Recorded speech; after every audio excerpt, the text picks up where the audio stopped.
Let's look at the second mistake that I see often, which is excessive back pressure resulting in an overstress of the wings and therefore a frozen sim.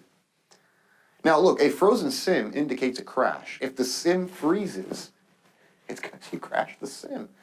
And this was likely the result of pulling back excessively and overstressing the aircraft, assuming no G-load protection, like on an A320, normal law, we got G-load protection, but on a 7.3, you don't have G-load protection. And this is easy to do, since level D sims do not simulate G-loads. They can't. I mean, how could they? The sim would have to spin to feel G's. So think about this. If you're in a turn in an aircraft, okay, and you pull, or even here, down here, and you pull up, you're going to feel positive G loading. And if you push, you're going to feel negative G loading. Sims don't simulate GQs. This is something called GQs, okay? Now, GQs, if you wanted to learn more about the limitations of the sim, GQs, positive loading, negative loading, the zero lift line, airfoil design, aerodynamics, and all these different things, EET is the program for you, Extended Envelope Training. It's part of any type rating program that we offer here at One Step Prep. Any online type rating program, 7.3 NG Classic A320 CRJ that you get your hands on, you will get the EET course. I think it's 9 video segments, somewhere in the neighborhood of 3 hours long. Lots of great content there on high altitude aerodynamics and recovery from stalls in unusual attitudes, so go check that out. Look, the worst thing that you can do here is to apply a lot of back pressure. And not only that, see, the pilot monitoring is going to play a role in this.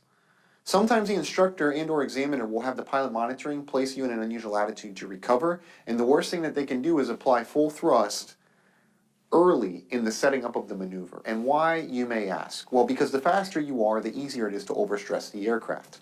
So let's make sense of that, right? What your partner should do is place the thrust levers at idle, slow the aircraft down below 250 knots, and position the aircraft in the unusual attitude, and later on give you full thrust. So immediately before passing control of the thrust levers and of the aircraft to you, they will apply full power and then say you have control. So let's make sense of that for just a moment. Instead of going full thrust, nose down, pitch down, and airspeed accelerates out of control, then they say you have control, a roll to wings level and a nose up pull or input at a high speed will cause for a easy scenario where you could overstress or over G. Whereas if they slow the aircraft back, then put you in the nose down with a bank, add full power, give you control, this now allows you to take control of the aircraft and recover to idle thrust before the engines ever spool up.